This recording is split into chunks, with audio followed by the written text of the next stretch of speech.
আসসালামু আলাইকুম। আমাদের বর্তমান সময়ের সমাজের মেয়েগুলো কেমন চরিত্রের? তাদেরকে আল্লাহ তাআলা বলছে তোমাদের সৌন্দর্য তোমরা পর্দা দিয়ে ঢেকে রাখো। কোনো পরপুরুষ যাতে সেই সৌন্দর্য বাইরে থেকে দেখে উপভোগ করতে না পারে। তোমার সৌন্দর্যটা তোমার কাছে অনেক দামি। আল্লাহ তাআলা তোমাকে দুনিয়াতে অনেক মর্যাদা দিয়ে পাঠিয়েছেন। কিন্তু তারা কি করে? তারা তো বদনা করে দূরে থাক। তারা পারলে এমন ড্রেস আপ পরে যে ড্রেস আপ সহকারে তাদেরকে উলঙ্গ মনে হয়।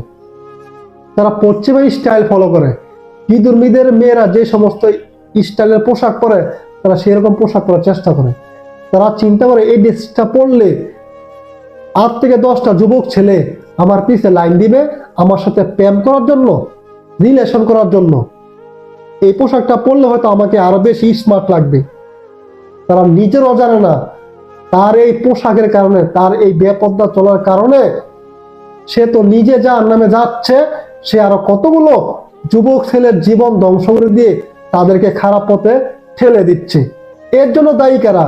এর জন্য দায়ী ওই সমস্ত বাবা মা, যে সমস্ত বাবা মা তার মেয়েকে বেপর্দায় চলাফেরা করার জন্য উৎসাহিত করে, তাকে ইসলামের দিনগুলো পছন্দ না করে তার কাছে তাকে বাধা না দেওয়ার কারণে ওই বাবা মা গুলো কিন্তু হাসরের দিন আল্লাহ তাআলার কাঠ করে দাঁড়াবে। আপনার মেয়ে বেপর্দা চলে কিভাবে? আপনি মা, আপনি তো জানেন আপনার ইসলাম আপনাকে বলছে পর্দা দিয়ে আপনার মেয়েকে ডেকে রাখতে, পরপুরুষের সাথে কথা না বলতে, না মিশতে। আপনার মেয়ে কিভাবে বেপর্দা চলাফেরা করে আপনি কি খেয়াল করছেন? আপনি কেমন বাবা? আপনার মেয়ের সৌন্দর্য অন্য পুরুষ কিভাবে দেখে?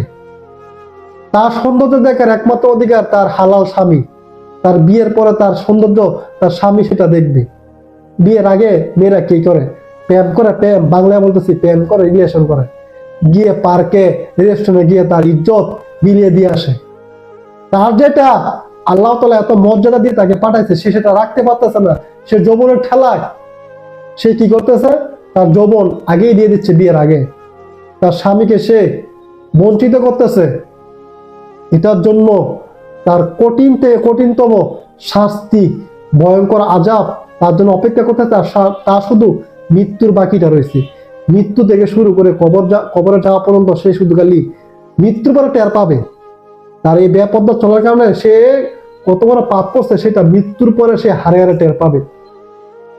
এই মেয়েগুলোর কারণে বর্তমান সময়ে সমাজটা ধ্বংস। যুবক ছেলেরা থাকবে মসজিদে, কোরআন শরীফ পড়বে, তারা তারা আজ কি করতেছে? তারা আজ এই নর্তকীর মতন চরিত্রের মেয়েদের পিছনে লাইন দিতেছে। এর জন্য ছেলের বাবা মাও দায়ী। তার ছেলে কি করতেছে সেটা তারা খেয়াল রাখতেছে না। মৃত্যুর পরে সবাই বুঝবে, মৃত্যুর আগে হয়তো কিছু বুঝবে না। মৃত্যুর জন্য অপেক্ষা করেন। দুনিয়াতে যে এই সমস্ত মেয়েরা এই সমস্ত কার্যকলাপের সাথে এখনো জড়িত আছেন, নিজেকে সংশোধন করেন, আল্লাহ তাআলার কাছে মাপ চান। আল্লাহ তাআলা অনেক দয়ালু, মাপ করে দিতেও পারে।